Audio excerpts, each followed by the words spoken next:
Friends, स्वागत है आप सभी का अपने इस YouTube channel Saraswati commerce academy. तो आज हम बात करेंगे फ्रेंड्स अपनी नई शिक्षा नीति के बारे में। जैसा कि आप सभी को पता ही है कि जो हमारे रमेश पोखरियाल जी हैं, जो यानी कि हमारे एजुकेशन के जो सबसे बड़े मिनिस्टर हैं रमेश पोखरियाल जी, तो उन्होंने अपनी शिक्षा नीति में काफ़ी चेंजेस कर दिए हैं। काफ़ी नई अच्छी जो है शिक्षा नीति अब की बार 34 साल बाद अब की बार हमारे देश को नई शिक्षा नीति जो है हमें मिली है। और ये जो शिक्षा नीति है वो काफ़ी अच्छी है और काफ़ी बेहतरीन भी है, काफ़ी आधुनिक यानी काफ़ी मॉडर्न भी है। तो सबसे पहले तो अगर आप मेरे चैनल पे न्यू हैं तो चैनल को सब्सक्राइब कर दीजिए, वीडियो को लाइक कर दीजिए एंड बेल आइकन को ज़रूर प्रेस कर दीजिएगा ताकि आपको अगली आने वाली वीडियो का नोटिफिकेशन ज़रूर मिले। तो अब हम बात करें नई शिक्षा नीति में क्या क्या बदलाव हुए। आप इसको इस वीडियो में आप डिटेल में समझ जाएंगे कि इसमें क्या क्या जो है चेंजेस हुए हैं। फिर हम बात करें कि हमारे इसमें शिक्षा नीति में क्या क्या परिवर्तन आए हैं। बदली शिक्षा नीति, खेलकूद और अन्य गतिविधियों की होगी पढ़ाई। यानी इसमें बता रखा है कि जो हमारे जो छोटे बच्चे हैं जब वो स्कूल में जाएंगे तो उनकी 5th क्लास तक तो खेलकूद में ही पढ़ाई होगी। खेलकूद और अन्य जो एक्टिविटीज़ जो होती हैं उन्हीं की होगी पढ़ाई। यानी कि अब उनके ऊपर पढ़ाई का इतना बोझ नहीं होगा, उनको अच्छी तरीके से खेल खेल में ही पढ़ाई करा दी जाएगी। बदली शिक्षा नीति, कक्षा 3 से 5 की पढ़ाई से छात्रों का भविष्य तैयार होगा। यानी कि कक्षा 3 से लेकर 5 तक में उनको थोड़ा थोड़ा पढ़ाया जाएगा, उनका जो फ्यूचर है वहीं से जो है तैयार होगा, वहीं से उनका बेस बनेगा। बदली शिक्षा नीति, विज्ञान, गणित, कला, सामाजिक विज्ञान जैसे विषय जो हैं सभी बच्चों को पढ़ाए जाएंगे। और इसमें क्या बताया है हमें, और कक्षा 6 से 8 की पढ़ाई जो है मिडिल स्टेज की होगी। कक्षा 6 से 8 की पढ़ाई मिडिल स्टेज की होगी। और जैसा कि फ्रेंड्स आप सभी जानते ही हैं कि 10वीं का बोर्ड जो है अब टूट गया है, बट इसकी अभी रिटर्न में जो है इंफॉर्मेशन इतनी नहीं है कि वो इस साल से ख़त्म होगा या अगले साल से, पर उम्मीद तो है कि इसी साल से ये ख़त्म हो जाएगा। 10th का बोर्ड सिर्फ +2 का बोर्ड रह जाएगा और निश्चित पाठ्यक्रम पर ही बच्चों को पढ़ाया जाएगा। ये नहीं है कि इधर उधर के जो विषय हैं उनको पढ़ाए जाएंगे। और कक्षा 9 से 12 तक पढ़ाई लास्ट स्टेज की होगी। कक्षा 6 से 8 तक की पढ़ाई क्या होगी, मिडिल स्टेज की, और 9 से 12 तक की पढ़ाई जो है लास्ट स्टेज की पढ़ाई होगी। अब जो हैं बच्चे जो हैं अपने मनपसंद सब्जेक्ट्स को चुन सकेंगे। ये नहीं है कि आर्ट्स का बच्चा जो है वो बायो को नहीं पढ़ सकेगा। आर्ट्स का छात्र अगर उसको अपनी मनपसंद कोई भी पढ़ाई करनी हो तो आर्ट्स का जो छात्र है वो बायोलॉजी की भी पढ़ाई कर सकता है।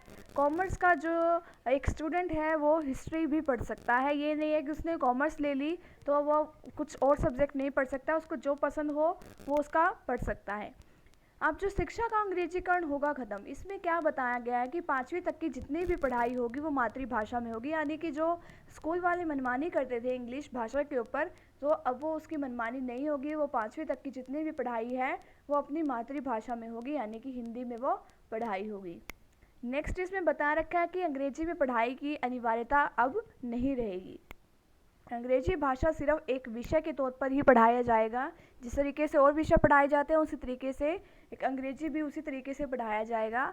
और इसमें व्यवहारिक ज्ञान भी, प्रैक्टिकल नॉलेज भी जो है स्टूडेंट्स को दी जाएगी। कक्षा 6 से सीख सकेंगे, यानी कि क्लास 6 स्टैंडर्ड से वो कंप्यूटर की जो क्लासेस हैं उनकी लग जाएंगी, उनको कोडिंग वगैरह भी सिखाई जाएगी और विशेष रुचि होने पर प्रैक्टिकल ट्रेनिंग मिलेगी। यानी कि अगर आपके बच्चे का पेंटिंग वगैरह में इंटरेस्ट है तो उसको उसकी प्रैक्टिकल ट्रेनिंग देके उनकी इंटर्नशिप भी होगी, तो वो उनको प्रैक्टिकल जो ट्रेनिंग है वो दी जाएगी। हर 6 महीने पर होगी एक परीक्षा।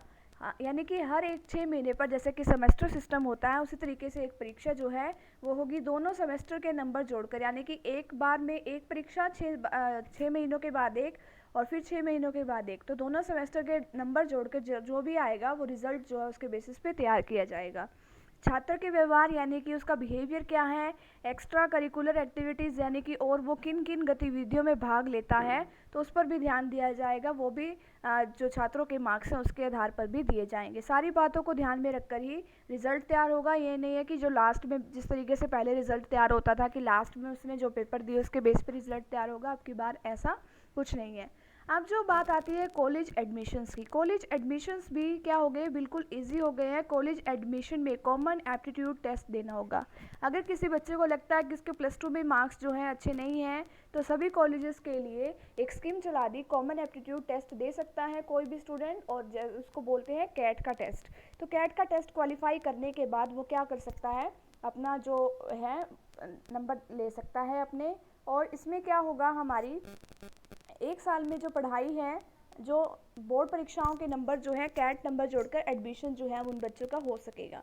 ग्रेजुएशन जो बच्चे करते हैं, एक साल में पढ़ाई छोड़ी तो सर्टिफिकेट मिलेगा। अब जो है अगर किसी बच्चे ने मान लो एक साल उसने पढ़ाई करी, बीच में उसको किसी रीज़न से उसको पढ़ाई छोड़नी पड़ गई, तो उसको क्या मिलेगा, उसका सर्टिफिकेट मिल जाएगा। बाद में वो सर्टिफिकेट दिखाकर जब भी उसका दिल चाहे तो वो अपनी सेकेंड ईयर की जो पढ़ाई है वो कर सकेगा, बट उसको एक बार का सर्टिफिकेट मिल जाएगा। ये उसको बाद में ये नहीं है कि स्टार्टिंग से ही पढ़ाई करनी पड़ेगी। अगर मान लो कोई बच्चा 2 साल पढ़ाई कर लेता है फिर वो छोड़ देता है तो उसको डिप्लोमा मिल जाएगा। और अगर कोई बच्चा 3 साल पूरी पढ़ाई करेगा तो उसको बैचलर डिग्री जो है वो मिल जाएगी। और अगर कोई 4 साल में आपको रिसर्च के साथ डिग्री मिल जाएगी। अगर आप 4 साल ग्रेजुएशन करते हो तो आपको रिसर्च की डिग्री मिल जाएगी। कॉलेज के छात्र जो हैं अलग अलग विषय ले सकेंगे। उनको ये नहीं है कि हाँ भाई एक ही विषय उनको पढ़ना है, जैसे स्कूल में सिस्टम है उसी तरीके से कॉलेज में भी सिस्टम कर दिया गया है। ये व्यवस्था जो है मल्टी एंट्री और मल्टी एग्जिट वाली है।